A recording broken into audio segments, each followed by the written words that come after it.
सुमन अपने कमरे की बालकनी में बहुत ही परेशान हालत में यहाँ से वहाँ चक्कर काट रही थी और बार बार अपने दोनों हाथों से अपना सिर दबाते हुए आसमान की तरफ देख रही थी। सुमन की इस हालत को देखकर ऐसा लग रहा था जैसे कि वो भगवान से शिकायत कर रही हो कि भगवान, ये सब मेरे साथ ही क्यों हुआ? आखिर मैंने ऐसा कौन सा पाप कर दिया था जिसकी मुझे इतनी बड़ी सजा मिल रही है? लेकिन सुमन ये नहीं जानती थी कि उसके साथ जो कुछ भी हुआ था वो उसके किए की सजा नहीं थी, बल्कि वो किसी और की करनी का खामियाजा भुगत रही थी। क्योंकि आज सुमन की जिंदगी में एक ऐसी घटना घट चुकी थी जिसे सुनने के बाद शायद ही कोई उसकी बातों पर यकीन कर पाता। आज सुमन की शादी का दूसरा दिन था और सुमन ना जाने कब से इस दिन का सपना अपनी आंखों में संजोए बैठी थी। लेकिन शादी की रात सुमन के साथ जो कुछ भी हुआ, ऐसा तो शायद ही किसी शादीशुदा औरत के साथ हुआ होगा। शादी की पहली रात ही सुमन के साथ ऐसा दिल दहलाने वाला हादसा हो जाएगा, ऐसा तो सुमन ने कभी अपने सपने में भी नहीं सोचा था। अपने कमरे की बालकनी में चक्कर काट रही सुमन की घबराहट बढ़ती ही जा रही थी, जिस वजह से उसके माथे की पसीने की बूंदें उसके गालों से होते हुए उसकी गर्दन को भिगोने लगी थी। सुमन को तो कुछ समझ में ही नहीं आ रहा था कि अब वो करे तो क्या करे, कि तभी अचानक ही उसके कमरे का दरवाजा खुला और सुमन का पति राजवीर उसके कमरे में दाखिल हुआ। राजवीर एक ऐसा खूबसूरत और हैंडसम नौजवान मर्द था जिसकी संगत पाने का सपना हर एक लड़की देखती है। सुमन के लिए भी राजवीर उसके सपनों के राजकुमार जैसा ही था, लेकिन फिलहाल राजवीर को देखकर सुमन के चेहरे का रंग उड़ चुका था। राजवीर मुस्कुराते हुए सुमन की तरफ अपना एक एक कदम बढ़ा रहा था और सुमन डर के मारे पीछे हट रही थी।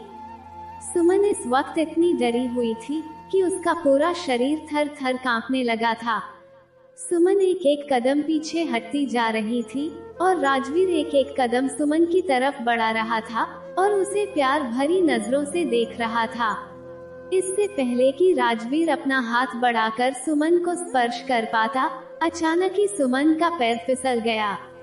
सुमन अपना बैलेंस खोकर पीछे की तरफ बिस्तर पर गिर गई और राजवीर भी सीधे सुमन के ऊपर ही गिरा था। राजवीर का चेहरा सुमन के चेहरे के इतने करीब था कि सुमन को राजवीर की धड़कनें अपने दिल के करीब महसूस हो रही थीं। अगर शादी की पहली रात सुमन के साथ वो सब ना हुआ होता तो आज के पल सुमन की जिंदगी के सबसे खूबसूरत पल होते। लेकिन शादी की पहली रात सुमन के साथ जो कुछ भी हुआ था उसके बारे में सोचकर सुमन का दिल इतनी तेजी से धड़कने लगा था मानो किसी भी पल उसकी सांसें रुक जाएंगी। सुमन अब पूरी तरह से राजवीर की गिरफ्त में थी और अब उसके पास बचने का कोई रास्ता नहीं था। राजवीर ने अगर आज सुमन के साथ पति पत्नी का रिश्ता बना लिया तब तो आज राजवीर को सुमन का राज जरूर पता चल जाता। राजवीर इस समय अपने जज्बातों से घिरा हुआ था और उसकी आंखों में प्यार का नशा छाया हुआ था। राजवीर के अंग अंग से प्यार की मस्ती छलक रही थी और आज तो वो किसी भी हालत में सुमन को छोड़ने के मूड में नहीं लग रहा था। राजवीर अपने रसीले होंठ सुमन के करीब ले गया और फिर सुमन के कान में फुसफुसाते हुए कहने लगा, सुमन अब माफ भी कर दो यार, लेकिन अब मैं और इंतजार नहीं कर सकता। मैं मानता हूँ कि शादी की पहली रात एक पति पत्नी के लिए बहुत खास होती है और मैं उन हसीन पलों में तुम्हारे साथ नहीं था। शादी की पहली रात तुम्हें तुम्हारा हक ना देकर जो गलती मुझसे हुई है, आज मैं तुम पर इतना प्यार बरसाऊंगा कि तुम्हारी सारी शिकायतें दूर हो जाएंगी। इतना कहकर राजवीर ने अपने होंठ सुमन के होंठों पर रख दिए और फिर वो धीरे से सुमन के बालों में अपनी उंगलियां घुमाने लगा।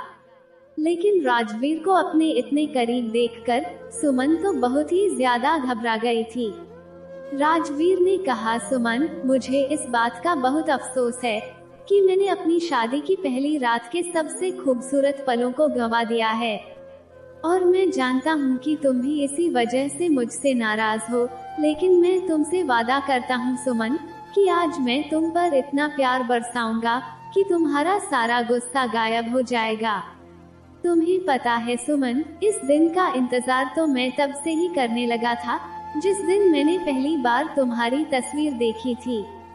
तुम्हारी तस्वीर देखते ही मैं तो तुम्हारा दीवाना हो गया था और हकीकत में तुम्हें अपनी आंखों के सामने देखने के लिए दिन गिनने लगा था। राजवीर सुमन से अपने प्यार का इजहार उसी अंदाज में कर रहा था जैसा कि सुमन उसके मुंह से सुनना चाहती थी। लेकिन शादी की पहली रात सुमन के साथ जो कुछ भी हुआ था, उसके बाद सुमन की हालत तो ऐसी हो गई थी कि राजवीर के मुंह से अपने लिए प्यार भरे शब्दों को सुनकर सुमन खुश होने के बजाय बेचैन हो गई थी। सुमन ने अपने कांपते होठों से राजवीर का नाम पुकारा, राजवीर। तो राजवीर कहने लगा, हाँ बोलो ना मेरी जान। तुम्हारे होठों से अपना नाम सुनकर मेरे दिल को एक अजीब सा सुकून मिल रहा है और तुम तो मेरे ख्यालों से भी बहुत ज्यादा खूबसूरत हो। ये कहते हुए जब राजवीर अपनी उंगलियों से सुमन के होठों को छूने लगा तो सुमन को ऐसा लगा जैसे उसके पूरे शरीर में एक बिजली सी दौड़ गई हो। इससे पहले कि सुमन भी अपने जज्बातों में बहकने लगती, उसने धीरे से राजवीर को पीछे किया और जल्दी से बिस्तर से उठ खड़ी हुई। सुमन के इस बर्ताव से राजवीर परेशान हो गया और कहने लगा, क्या हुआ सुमन, क्या तुम्हें मेरा स्पर्श करना अच्छा नहीं लगता या तुम मुझसे खुश नहीं हो? बताओ ना सुमन, मेरे करीब आते ही तुम इतनी परेशान क्यों हो गई हो? राजवीर ने पहली बार सुमन की बेचैनी को नोटिस किया था, लेकिन अब सुमन राजवीर को कैसे बताती कि उसकी जिंदगी ने उसके साथ कितना बड़ा खेल खेला है। शादी की रात सुमन के साथ जो कुछ भी हुआ, ऐसा तो कभी भी किसी भी लड़की के साथ नहीं हुआ होगा। अगर आज सुमन ने अपने पति राजवीर को अपने करीब आने दिया होता तो वो सुमन का राज जान जाता और शायद उसी वक्त उसे तलाक देकर उसे अपनी जिंदगी से बाहर निकाल देता। क्योंकि शादी की पहली रात जिस शख्स ने सुमन के साथ सुहागरात मनाई थी, वो राजवीर नहीं बल्कि कोई और था। वो शख्स कुछ ही घंटे सुमन के साथ रहा और फिर सुमन की जिंदगी बर्बाद करके हमेशा के लिए चला गया था। और अब जब सुमन ने अपने असली पति को देखा तो वो पूरी तरह से दंग रह गई थी। राजवीर को देखते ही सुमन सोच में पड़ गई कि अगर यह मेरा असली पति है तो फिर कल रात मेरे साथ वो घिनौना काम करने वाला शख्स कौन था? ये सुमन की जिंदगी का एक ऐसा सवाल था जिसका जवाब सुमन को बदनामी के कुएं में धकेलने वाला था। सुमन को समझ नहीं आ रहा था कि अब वो राजवीर से अपनी सच्चाई कैसे छुपाए, जो एक एक कदम चलकर फिर से सुमन के करीब आने की कोशिश कर रहा था। और फिर अचानक ही राजवीर ने अपने मजबूत हाथों से सुमन की कमर को कसकर पकड़ लिया और सुमन को अपनी ओर खींचकर अपने सीने से लगा लिया। राजवीर की इस हरकत पर सुमन का दिल तो इतनी तेजी से धड़कने लगा था कि मानो अभी के अभी सीना चीरकर बाहर निकल आएगा। इससे पहले कि सुमन राजवीर को फिर से पीछे धकेल पाती, इस बार राजवीर पूरी तरह से सुमन पर हावी हो चुका था और सुमन जानती थी कि अब उसके पास बचने का कोई रास्ता नहीं बचा है। राजवीर ने सुमन पर अपना बेशुमार प्यार बरसाना शुरू कर दिया और अब वो सुमन के इतने करीब आ चुका था कि उन दोनों के बीच की सारी हदें धीरे धीरे पार होने लगी थीं। लेकिन फिर पता नहीं अचानक राजवीर ने ऐसा क्या देख लिया कि उसने सुमन को धक्का देकर अपने से दूर कर दिया और फिर हैरान नजरों से सुमन को देखते हुए कहने लगा, सुमन, तुमने मुझे इतना बड़ा धोखा दिया, तुम तो पहले से ही किसी और के साथ। सुमन बचपन से ही रीति रिवाजों और परंपराओं के माहौल में पली बड़ी लड़की थी और सुमन के घर का माहौल थोड़ा सा सख्त था। सुमन को खुलकर सबके सामने घर से बाहर जाने की इजाजत नहीं थी और न ही वो किसी अजनबी लड़के से बात कर सकती थी।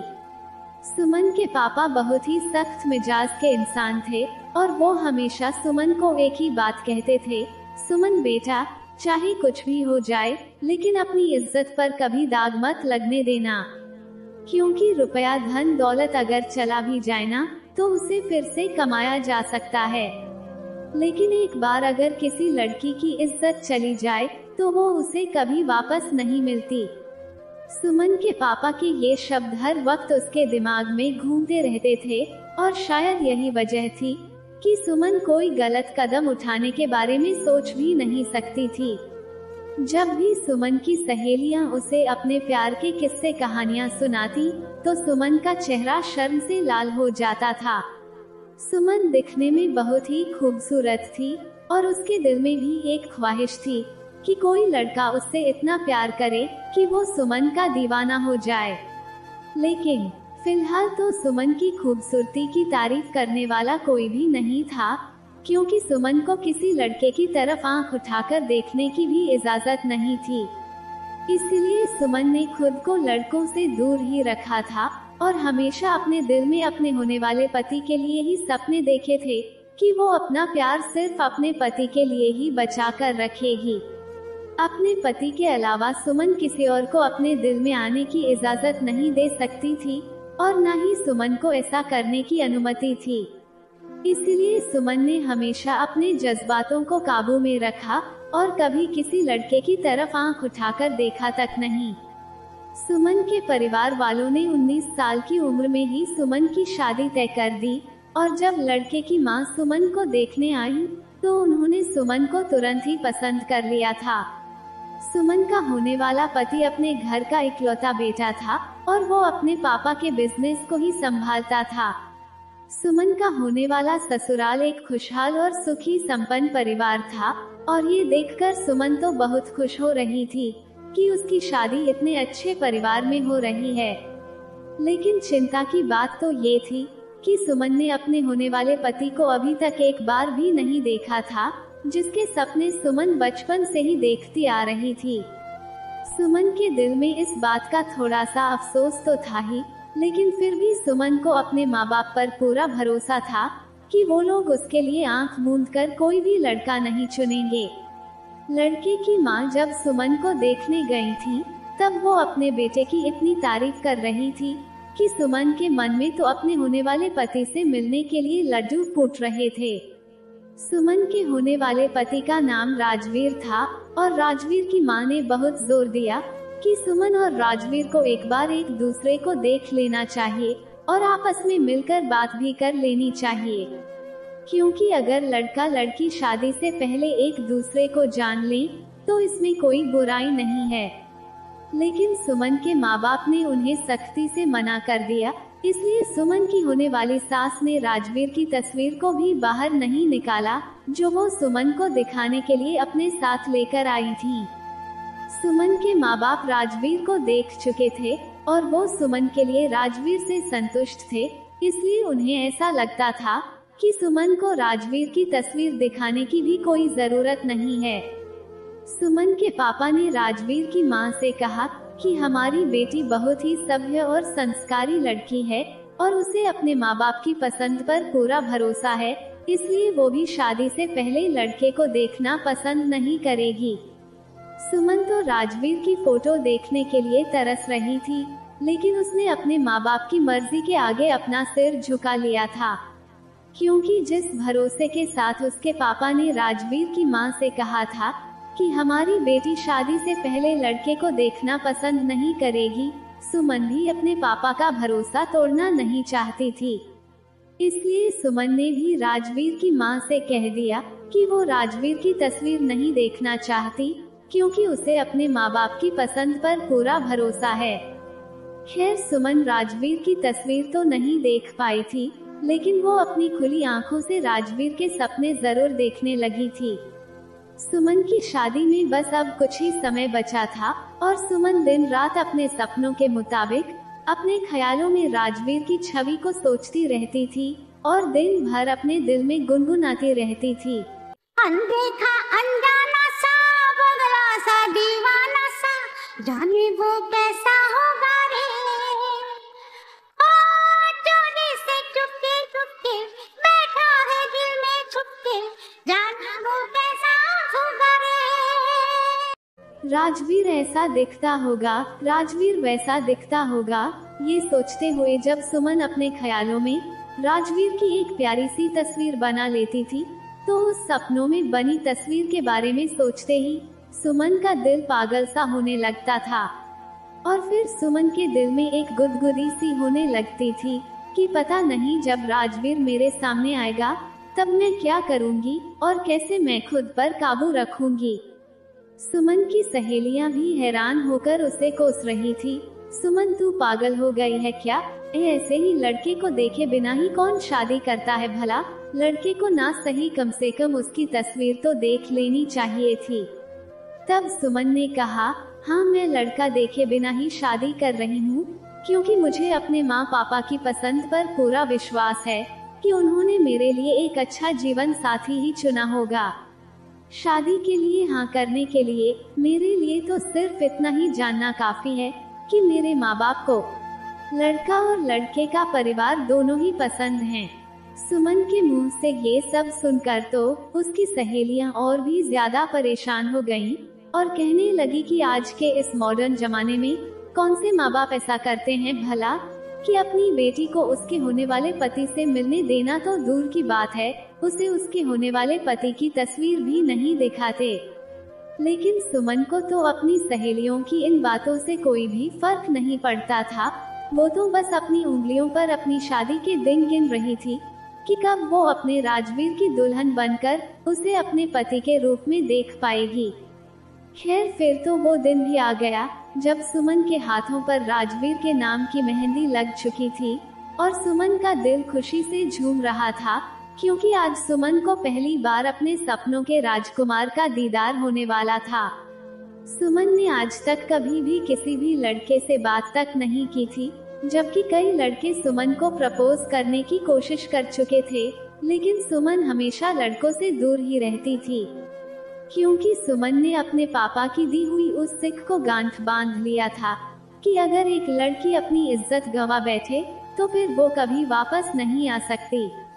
इसलिए सुमन ने अपने दिल में सिर्फ और सिर्फ अपने पति के लिए ही जगह खाली रखी थी, जो आज राजवीर के दीदार के साथ ही भरने वाली थी। शादी के दिन सुमन बहुत ही नर्वस हो गई थी जब उसे मंडप में राजवीर के बगल में बैठाया गया था।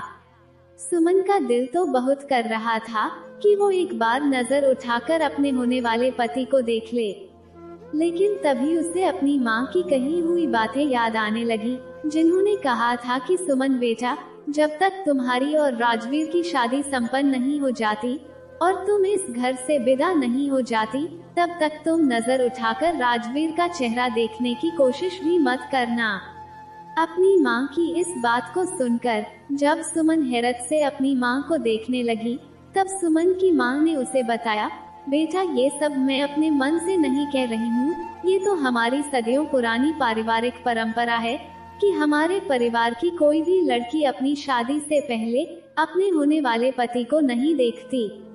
ऐसा करना अपशकुन माना जाता है और जो कोई भी इस परंपरा का अपमान करता है तो उसका पारिवारिक जीवन ठीक तरह से नहीं चलता है। अपनी माँ की बातें याद आते ही सुमन ने तुरंत ही अपनी नजरें नीची कर ली थी, लेकिन सुमन की नजर जब राजवीर के खूबसूरत मर्दाना हाथों पर पड़ी तो राजवीर के हाथों को देखते ही सुमन का दिल तेजी से धड़कने लगा था। राजवीर के मजबूत गोरे हाथों पर एक महंगी गोल्डन कलर की घड़ी बंधी हुई थी, जो बहुत ही अच्छी लग रही थी। राजवीर के खूबसूरत हाथों को देखकर सुमन सोच में पड़ गई कि सिर्फ राजवीर के हाथों को देखकर ही मेरा ये हाल है, तो जब राजवीर पूरा का पूरा मेरे सामने खड़ा होगा तब मेरे दिल का क्या हाल होगा। और यह सोचते ही सुमन का दिल तेजी से धड़कने लगा था। एक तरफ तो ये समय था जो जल्दी से बीत नहीं रहा था और दूसरी तरफ सुमन की बेचैनी बढ़ती ही जा रही थी, क्योंकि थोड़ी ही देर में सुमन की विदाई होने वाली थी और आखिरकार आज सुमन को अपने राजवीर का दीदार होने वाला था। सुमन एक बड़ा सा घूंघट डाले कदम से कदम मिलाकर अपने राजवीर के साथ चल तो रही थी, लेकिन उसे देख नहीं सकती थी। आखिरकार सुमन के इंतजार की घड़ियां खत्म हो गईं और वो राजवीर की दुल्हन बनकर उसके कमरे में बैठी उसका इंतजार कर रही थी।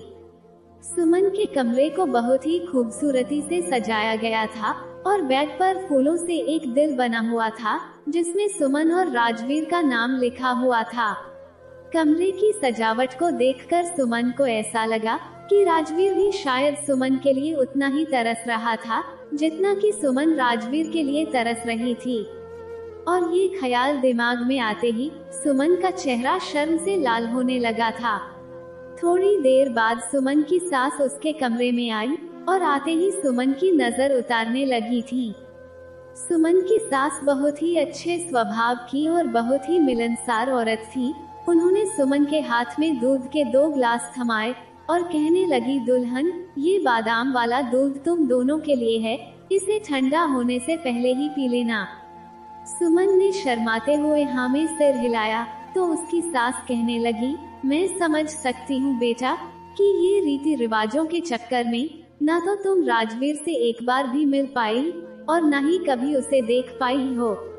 लेकिन सुमन बेटा, तुम राजवीर को लेकर अपने दिमाग में कोई भी टेंशन मत लेना। मेरा राजवीर एक बहुत ही नेक दिल बच्चा है। देखना, आज जब तुम राजवीर से मिलोगी ना तो तुम्हारे दिल में चल रहे सारे सवालों के जवाब तुम्हें खुद ब खुद ही मिल जाएंगे, क्योंकि इस दिन का बेसब्री से इंतजार सिर्फ तुमने ही नहीं बल्कि राजवीर ने भी किया है। राजवीर का अगर बस चलता तो वो तुमसे मिलने रोज तुम्हारे घर आ जाता, लेकिन परंपराओं की कुछ बेड़ियों ने उसके पैरों को भी जकड़ा हुआ था। मेरी तो भगवान से बस यही प्रार्थना है कि तुम दोनों हमेशा साथ रहो और खुश रहो। इतना कहकर सुमन की सास उसके कमरे से चली गई और अपनी सास के मुंह से अपने लिए राजवीर की बेताबियों के बारे में सुनकर सुमन शर्म से पानी पानी हो गई थी। अपनी सास के जाते ही सुमन राजवीर का इंतजार करने लगी और सोचने लगी, पता नहीं मैं राजवीर के जुनून को कैसे सहन कर पाऊंगी, जो मुझसे इतना प्यार करता है और मेरा साथ पाने के लिए इतना बेताब है।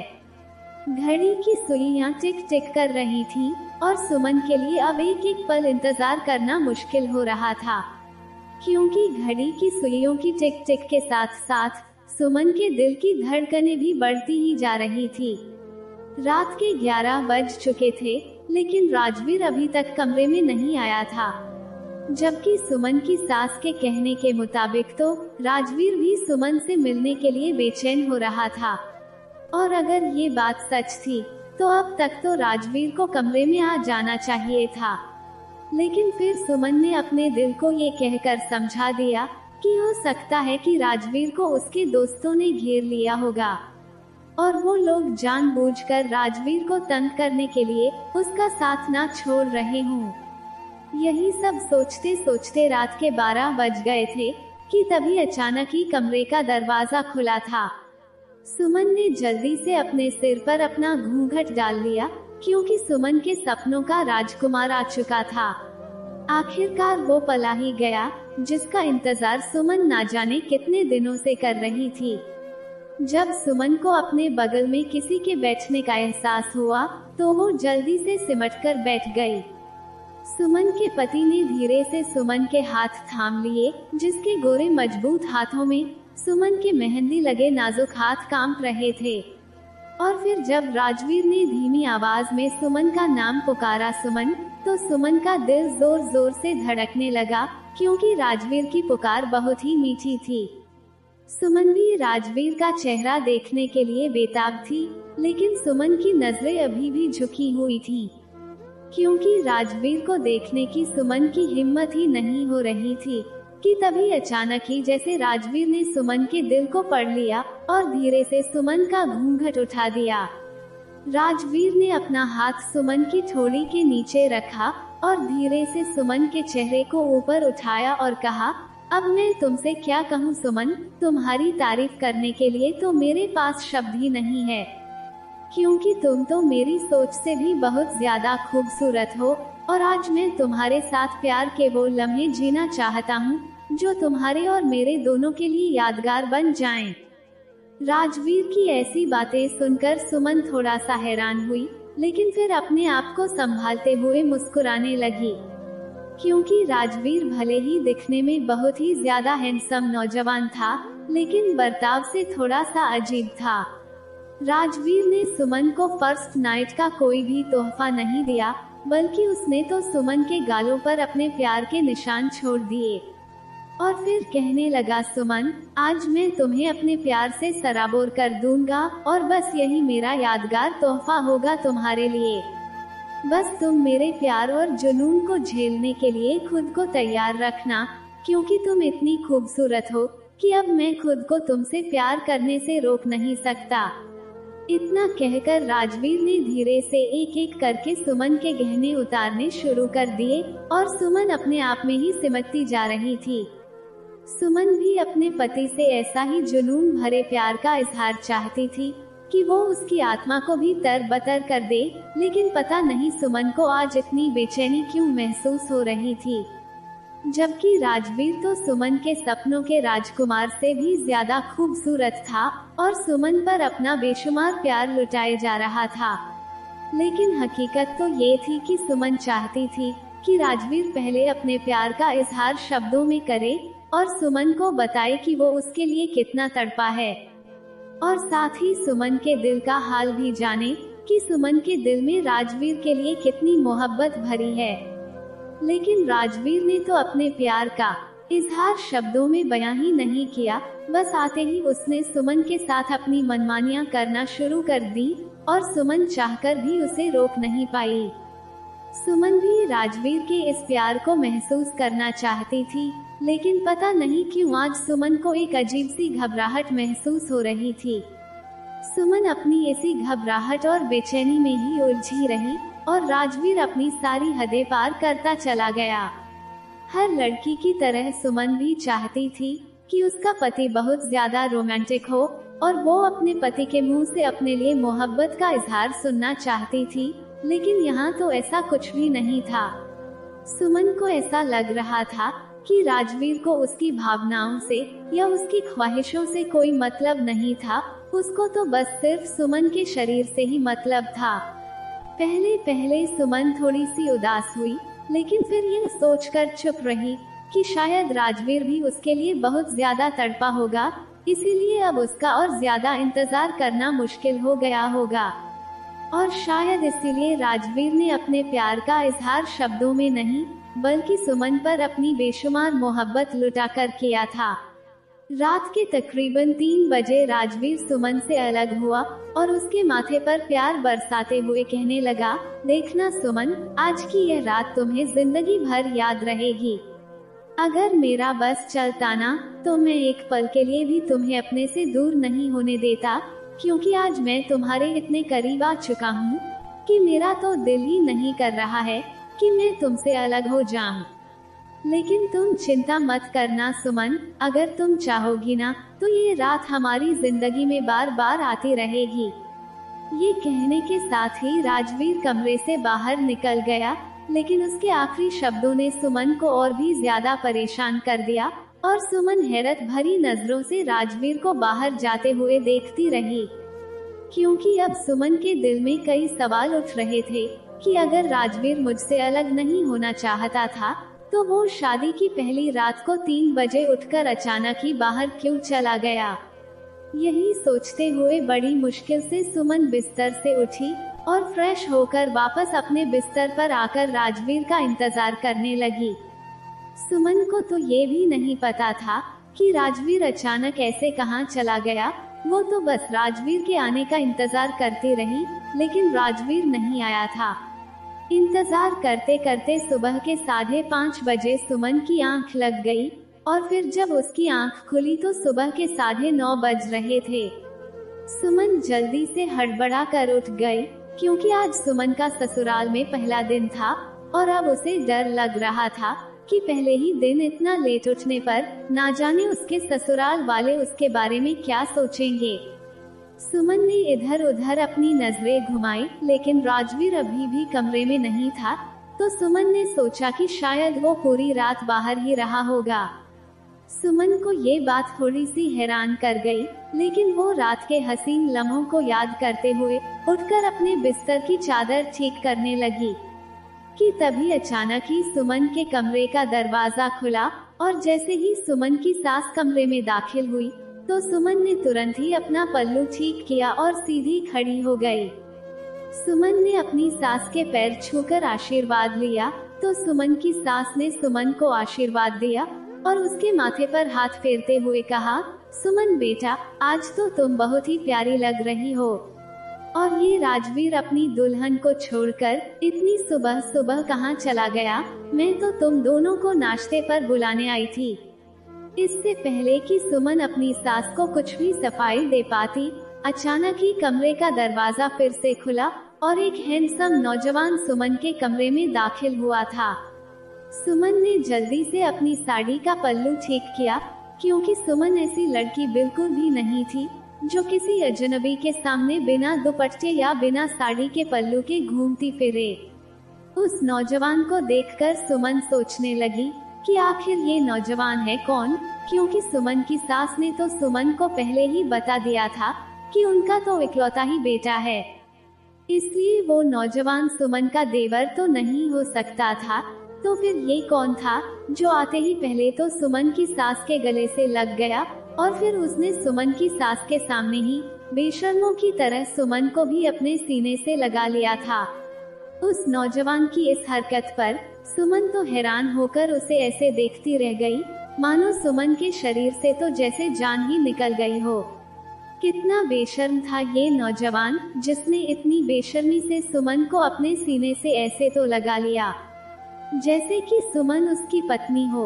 लेकिन फिर सुमन की सास ने उस नौजवान के सिर पर हाथ फेरते हुए कहा, राजवीर बेटा, आजकल तुम बहुत ही लापरवाह हो गए हो और इतनी सुबह सुबह तुम अपनी पत्नी को अकेला छोड़कर कहाँ चले गए थे? अपनी सास के मुंह से ये सुनते ही सुमन को तो ऐसा लगा जैसे किसी ने उसके सिर पर आसमान गिरा दिया हो। लेकिन फिर सुमन अपने आप को तसल्ली देने लगी कि शायद उसने कुछ गलत सुन लिया है। लेकिन अगर ऐसा नहीं है और यह राजवीर है, तो फिर वो कौन था जो कल रात मेरे साथ? दिमाग में ये बात आते ही सुमन को ऐसा लगा जैसे कोई तेज रफ्तार ट्रेन सुमन के शरीर को कुचल कर चली गई हो कि तभी उस नौजवान ने कहा, माँ, कल रात समीर का फोन आया था और वो कहने लगा कि उसका बहुत बड़ा एक्सीडेंट हो गया है और वो अस्पताल में है। समीर यहाँ अकेला ही रहता है और उसकी देखभाल करने के लिए यहाँ कोई भी नहीं था, इसलिए मुझे ऐसा लगा कि इस वक्त उसे मेरी सबसे ज्यादा जरूरत है। और मैं ये सोचकर उसके पास चला गया कि मैं जल्दी ही वापस आ जाऊंगा। लेकिन समीर तो बहुत ही घटिया किस्म का इंसान निकला, क्योंकि उसने तो ये सब मेरे साथ मजाक किया था। मैं रात भर पागलों की तरह उसे ढूंढता रहा और उसे कॉल पर कॉल करता रहा, लेकिन उसने ना तो मेरा कोई भी कॉल उठाया और ना ही वो किसी अस्पताल में भर्ती था।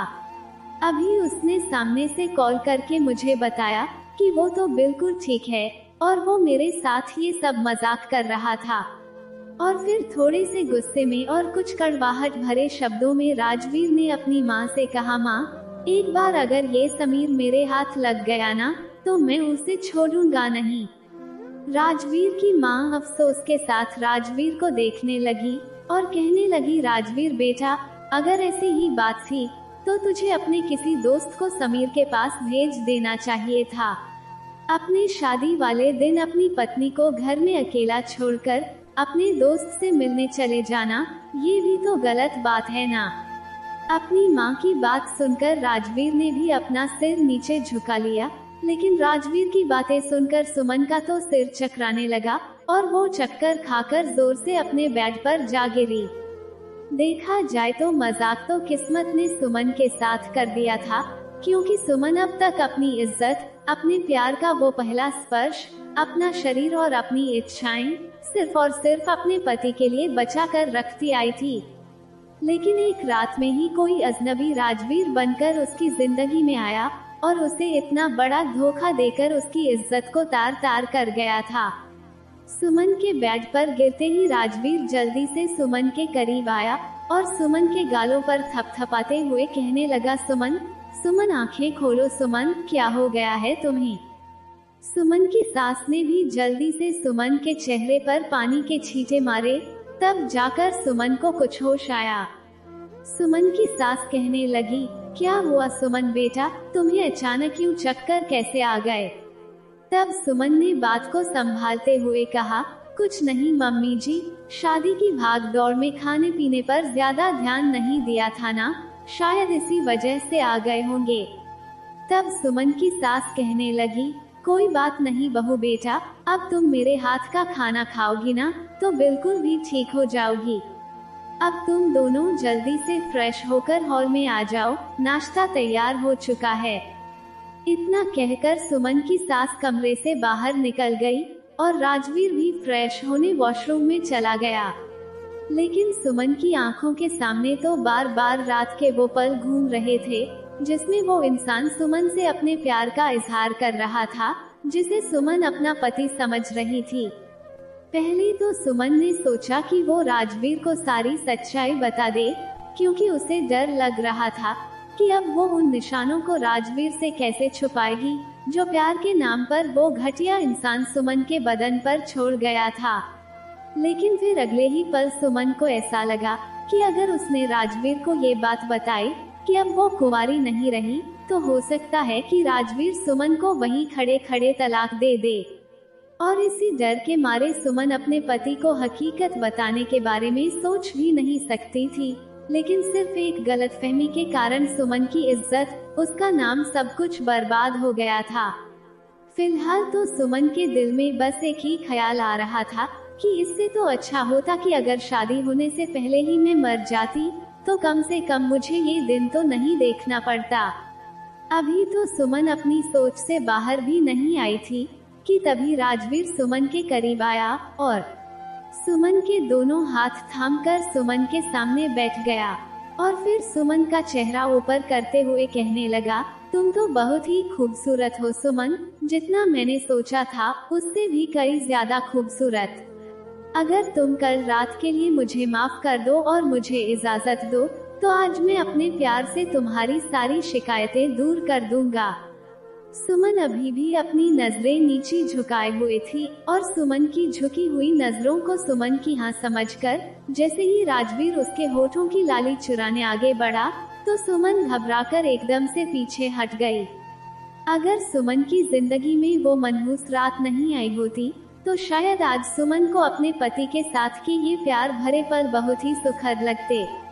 लेकिन सुमन अपने शरीर पर लगे उन बदनुमा दागों को कुरेद नहीं सकती थी जिन्होंने उसकी जिंदगी को दागदार कर दिया था। इसलिए अब राजवीर से दूर रहने के अलावा सुमन के पास और कोई चारा ही नहीं था। सुमन ने झटके से राजवीर के हाथ से अपना हाथ खींच लिया और जल्दी से उठकर कमरे से बाहर निकल गई। राजवीर को ऐसा लगा कि शायद सुमन अभी भी उससे नाराज है, इसलिए सुमन को मनाने वो भी सुमन के पीछे पीछे बाहर चला आया। राजवीर अपनी माँ के सामने ही सुमन के लिए प्लेट में खाना परोसने लगा। तब सुमन की सास ने भी सुमन पर अपना प्यार बरसाते हुए कहा, सुमन बेटा, इस घर में अब मैं ही तुम्हारी माँ हूँ, इसलिए कभी भी कुछ भी परेशानी हो तो तुम बेझिझक मुझे अपनी माँ समझकर सब कुछ बता सकती हो। राजवीर सुमन का ख्याल रखते हुए सुमन के पास आने की और उससे बात करने की कोशिश करता रहा, लेकिन सुमन अपना राज छुपाने के लिए हर वक्त बहाने बनाकर राजवीर से दूर भागती रही। रात को जब राजवीर कमरे में आया और उसने सुमन को अपने सीने से लगाने की कोशिश की, तो इस बार सुमन खुद को रोने से रोक नहीं पाई। जैसे ही राजवीर सुमन के करीब आया, सुमन बेड से उठकर नीचे जमीन पर बैठ गई और अपना सिर अपने घुटनों में छिपाकर सिसक कर रोने लगी। सुमन को इस तरह से रोते हुए देखकर राजवीर परेशान हो गया और सुमन के पास जाकर कहने लगा, क्या बात है सुमन, तुम रो क्यों रही हो? क्या तुम मुझे पसंद नहीं करती या फिर तुम्हें कोई और पसंद है? क्या तुम्हारे घर वालों ने मुझसे शादी करने के लिए तुम्हें मजबूर किया है? सच सच बताओ सुमन, देखो अगर तुम कुछ बोलोगी नहीं तो मुझे कैसे पता चलेगा कि क्या हुआ है। ये कहते हुए राजवीर सुमन को तसल्ली देने के लिए जब सुमन के करीब जाने लगा, तो सुमन रोते हुए कहने लगी, मुझे अपने करीब मत करो राजवीर, अब मैं तुम्हारे लायक नहीं रही। ये सुनकर राजवीर हैरत से सुमन की तरफ देखने लगा और कहने लगा, सुमन ये तुम क्या कह रही हो और मेरे लायक नहीं रही से क्या मतलब है तुम्हारा? तब सुमन ने रोते हुए कहा, राजवीर, ना तो शादी से पहले मैंने कभी आपको देखा था और न ही शादी के तुरंत बाद मैं आपको देख पाई थी। यहाँ तक कि मैंने तो आपकी तस्वीर भी नहीं देखी थी, इसलिए मुझे तो पता ही नहीं था कि राजवीर कौन है और कैसा दिखता है। और इसी बात का फायदा उठाकर शादी की पहली रात कोई राजवीर बनकर हमारे कमरे में आया और रात भर मेरे साथ। इससे ज्यादा कुछ कहने की सुमन की हिम्मत नहीं हुई, और इससे पहले कि वो कुछ और बोल पाती, उसकी सिसकियां फिर से शुरू हो गई थीं। सुमन की बात सुनकर राजवीर को भी एक झटका सा लगा, लेकिन फिलहाल उसके लिए कुछ ज्यादा जरूरी था, तो वो था सुमन को संभालना।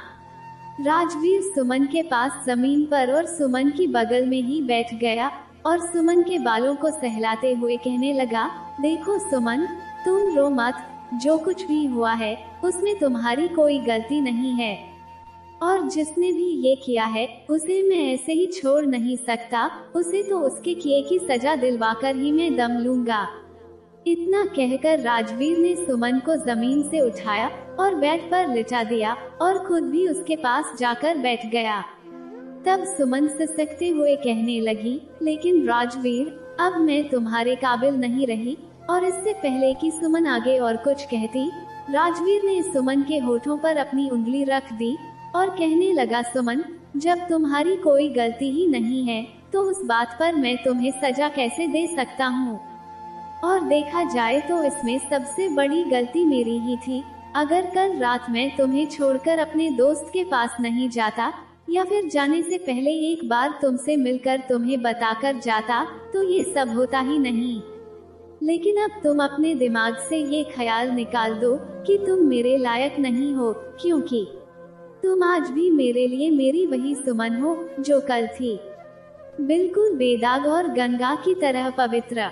इतना कहकर राजवीर ने सुमन का चेहरा अपने हाथों में थाम लिया और कहने लगा, देखो तो मेरी पगली सुमन ने रो रो कर अपनी खूबसूरत आंखें कितनी सुझाली हैं। राजवीर की यह बात सुनकर भी सुमन ना तो रो सकती थी और ना ही मुस्कुरा सकती थी, क्योंकि जो कुछ भी सुमन के साथ हो चुका था, सुमन शायद ही अब कभी अपनी जिंदगी में मुस्कुरा पाती। शादी की दूसरी रात थी और राजवीर इस उम्मीद के साथ कमरे में आया था कि आज वो अपना प्यार बरसाकर सुमन को मना लेगा। लेकिन जो हकीकत उसके सामने खुली थी, राजवीर ने तो सुमन को बस अपनी बाहों में भर लिया और किसी कांच की गुड़िया की तरह थपक थपक कर उसे अपनी बाहों में ही सुला दिया, क्योंकि राजवीर जान चुका था कि आज सुमन को उसकी संगत और उसके प्यार से ज्यादा उसकी तसल्ली की जरूरत है। और फिर जब सुमन नींद की वादियों में चली गई, तो राजवीर ने धीरे से उसे अपनी बाहों से उतारकर तकिए पर सुलाया और फिर जी भर के उसके माथे पर प्यार करने लगा। अब तो दिन ऐसे ही बीत रहे थे और सुमन और राजवीर की शादी को एक हफ्ता पूरा होने आया था, लेकिन अभी तक राजवीर को ऐसा कोई सुराग नहीं मिला था जिससे कि वो जान पाता कि सुमन के साथ वो घिनौना काम किसने किया था। राजवीर ने सुमन को भी इस बात के लिए मजबूर कर लिया था कि अगर वो आदमी फिर से सुमन से किसी भी तरह मिलने की या फिर बात करने की कोशिश करता है, तो वो बिना किसी डर के हिम्मत से काम लेगी। और फिर एक दिन राजवीर के ऑफिस के वक्त पर सुमन को किसी प्राइवेट नंबर से कॉल आया, लेकिन इत्तेफाक से उस दिन राजवीर ऑफिस नहीं गया था। उस कॉल को उठाते वक्त सुमन के हाथ कांप रहे थे, तो राजवीर ने उसे हिम्मत रखने और बिना किसी डर के उस आदमी से बात करने को कहा। जैसे ही सुमन ने फोन उठाया, तो जो आवाज सुमन के कानों में पड़ी, उसने सुमन को अंदर तक हिलाकर रख दिया था। वो आदमी सुमन को फिर से वो पल याद दिलाने लगा और कहने लगा कि मैं तुम्हारे साथ वो लम्हे फिर से ताज़ा करना चाहता हूँ, इसलिए मैं तुम्हें एक एड्रेस भेज रहा हूँ और तुम जल्दी से उस एड्रेस पर आ जाओ, ताकि मैं तुम पर फिर से अपना वही प्यार बरसा सकूं। उस आदमी की बात सुनकर सुमन बहुत डर गई थी, लेकिन फिर उसने हिम्मत करके कहा, कमीने, मैं तुझे छोड़ूंगी नहीं, तूने मेरी जिंदगी बर्बाद करके रख दी है। तू चाहे कुछ भी कर ले, लेकिन अब मैं तेरी कोई भी बात नहीं मानूंगी, और अगर तूने मुझे दोबारा तंग करने की कोशिश की तो मैं तेरे खिलाफ पुलिस में शिकायत दर्ज कर दूंगी।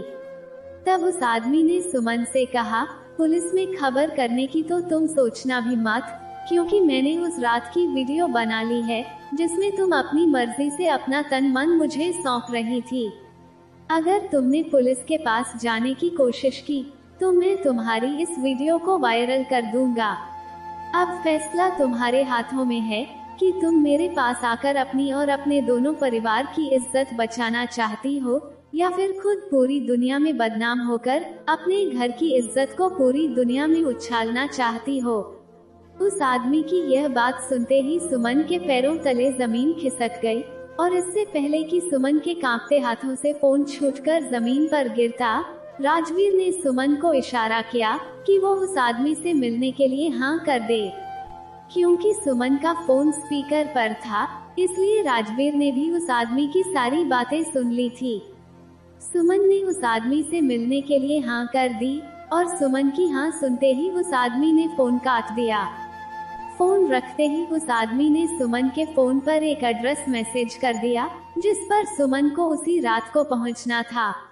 अगर आज सुमन के साथ राजवीर का साथ ना होता तो आज उसकी हालत आगे कुआं और पीछे खाई जैसी हो जाती। सुमन ने तो सोच लिया था कि वो उस आदमी के पास जाएगी और उससे विनती करेगी, और जरूरत पड़ी तो उसके पैरों में भी गिर जाएगी ताकि वो आदमी उसकी वीडियो डिलीट कर दे। लेकिन राजवीर ने सुमन को सख्ती से मना कर दिया कि तुम ऐसा कुछ भी नहीं करोगी, बल्कि तुम वही करोगी जो मैं तुमसे करने के लिए कह रहा हूँ। राजवीर की बात मानकर सुमन उस आदमी से मिलने चली तो गई थी, लेकिन डर के मारे उसके कदम बार बार वापस घर की ओर पलट रहे थे। इससे पहले कि सुमन वापस पलटती, एकदम से दरवाजा खुला और वो आदमी सुमन के सामने खड़ा मुस्कुरा रहा था। इससे पहले कि वो आदमी सुमन का हाथ पकड़कर उसे अपनी ओर खींचता, अचानक ही राजवीर सामने आ गया, और उस आदमी को देखते ही राजवीर के भी होश उड़ गए थे। राजवीर ने उस आदमी के चेहरे पर एक कसकर थप्पड़ जड़ दिया और कहा, तो समीर ये सब तुमने किया था? मैं तो तुम्हें अपने भाई जैसा समझता था, लेकिन तुमने तो मेरी ही पत्नी के साथ। छी, तुम्हें शर्म नहीं आई ये सब करते हुए? आखिर मैंने तुम्हारा ऐसा क्या बिगाड़ा था जो तुमने मुझे इतना बड़ा धोखा दिया? तब समीर कहने लगा, राजवीर, शायद तुम भूल सकते हो, लेकिन मैं कैसे भूल सकता हूँ कि तुम्हारी वजह से मेरी मोहब्बत, मेरा प्यार मुझसे छीन गया था। तुम्हें याद है जब तुमने मेरी गर्लफ्रेंड को फोन करके बताया था कि मैं एक अच्छा लड़का नहीं हूँ और मैं उसे धोखा दे रहा हूँ? सिर्फ और सिर्फ तुम्हारी वजह से टीना मुझे हमेशा के लिए छोड़कर चली गई थी, और मैंने उसी दिन ठान लिया था कि मैं तुमसे इस बात का बदला जरूर लूंगा। और फिर अपना बदला लेने के लिए ही तो मैंने तुम्हारे साथ अपनी दोस्ती और भी ज्यादा गहरी कर ली, ताकि तुम्हें मुझ पर कभी शक ना हो कि मैं कभी तुमसे बदला लेने की सोच भी सकता हूँ। और फिर तुम्हारी शादी से कुछ दिन पहले ही मुझे इस बात का पता चला कि तुम्हारी होने वाली पत्नी अपने घर वालों के कहने पर तुम्हें देखे बिना ही तुमसे शादी कर रही है। और उसी वक्त मैंने सोच लिया कि मैं प्यार का बदला प्यार से लूंगा, और फिर तुरंत ही मेरे शैतानी दिमाग ने एक प्लान तैयार कर लिया। और इसी तरह मैंने अपने एक्सीडेंट की झूठी खबर सुनाकर पूरी रात तुम्हें घर से बाहर उलझाए रखा, ताकि तुम्हारी गैर मौजूदगी में मैं राजवीर बनकर तुम्हारे घर की इज्जत से खिलवाड़ कर सकूं। लेकिन उस दिन सुमन को देखकर मेरा एक ही दिन में दिल नहीं भरा, तो मैंने उसे ब्लैकमेल करके यहाँ बुला लिया। लेकिन मैं नहीं जानता था कि सुमन तुम्हें सब कुछ बता चुकी होगी। तब राजवीर ने कहा, और तुमने यही सबसे बड़ी गलती कर दी, क्योंकि तुमने सोचा कि तुम वीडियो की धमकी देकर सुमन से अपनी मनमानी करवाते रहोगे और मुझे कुछ भी पता नहीं चलेगा। समीर, तेरे जैसा नीच और घटिया इंसान मैंने आज तक नहीं देखा है। तूने मेरी सुमन की मासूमियत का इस तरह फायदा उठाया है। कमीने, मैं तुझे जिंदा नहीं छोड़ूंगा। इतना कहकर जब राजवीर समीर को लात घूंसे मारने लगा, तब समीर जोर जोर से हंसने लगा और कहने लगा, अगर तुम्हें पता चल भी गया है तो तुम मेरा क्या बिगाड़ लोगे, क्योंकि वीडियो तो अभी भी मेरे पास ही है। समीर के इतना कहते ही राजवीर का एक और दोस्त जो पुलिस में था, वो अपने कांस्टेबल को लेकर वहां आ पहुंचा और समीर को दबोचते हुए कहने लगा, राजवीर तेरा कुछ बिगाड़े या ना बिगाड़े, लेकिन हम मार मार कर तेरे चेहरे का नक्शा जरूर बिगाड़ देंगे अगर तूने वो वीडियो हमारे हवाले नहीं किया तो। पुलिस को देखते ही समीर की पैंट गीली हो गई और उसने तुरंत ही अपना फोन निकालकर पुलिस के हवाले कर दिया। राजवीर के उस पुलिस दोस्त ने समीर का फोन राजवीर के हाथों में दिया और राजवीर ने तुरंत ही वो वीडियो डिलीट कर दी।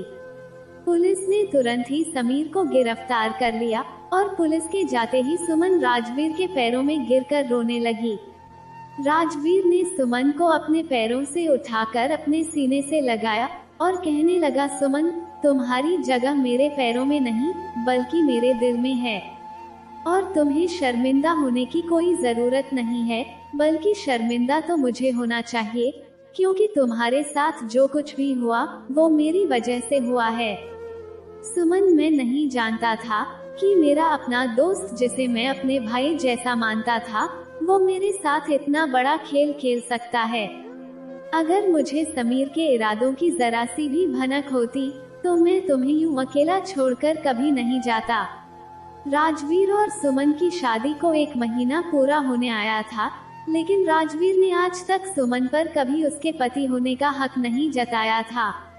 राजवीर अपने प्यार से पूरी कोशिश कर रहा था कि सुमन उस हादसे को भूल जाए, लेकिन वो ये भी जानता था कि एक लड़की के लिए ऐसे हादसे को भुलाना बहुत ही मुश्किल होता है।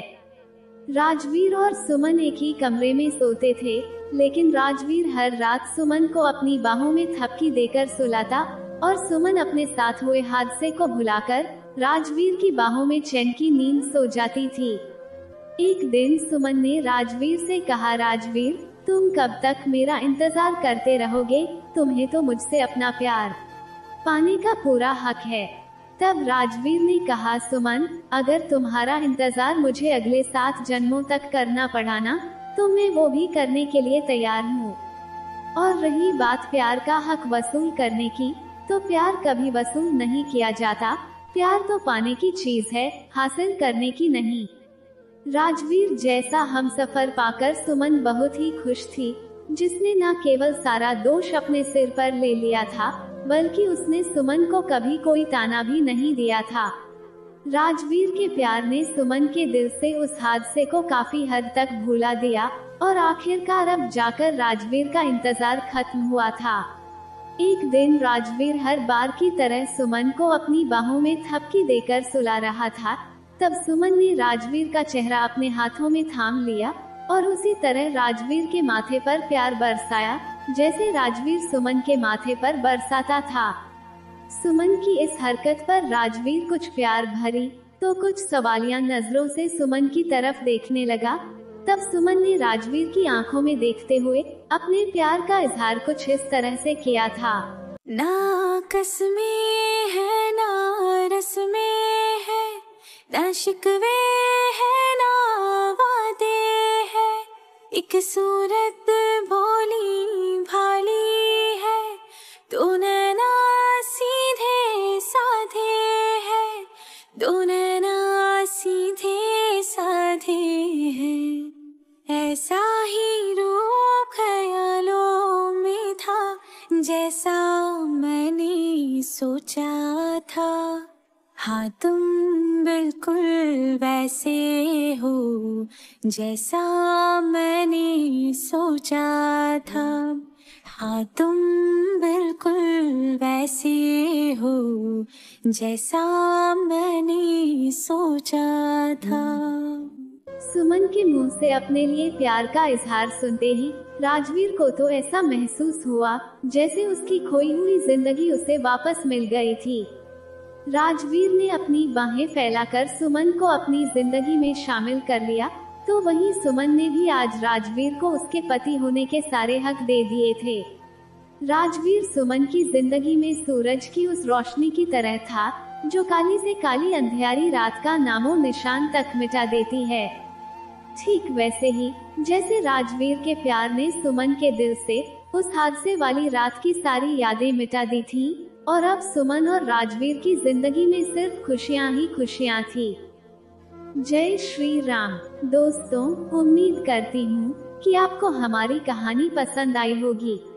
अगर कहानी अच्छी लगी हो तो वीडियो को एक लाइक करके कमेंट में जय श्री राम या राधे राधे जरूर लिखें। और अगर आप चैनल पर नए हैं और अभी तक आपने चैनल को सब्सक्राइब नहीं किया है तो जल्दी से चैनल को सब्सक्राइब कर लीजिए और बेल नोटिफिकेशन को ऑन कर लें ताकि आपको हमारी कहानी का अपडेट सबसे पहले मिलता रहे। कहानी को अंत तक पढ़ने के लिए आपका बहुत बहुत धन्यवाद। राधे राधे।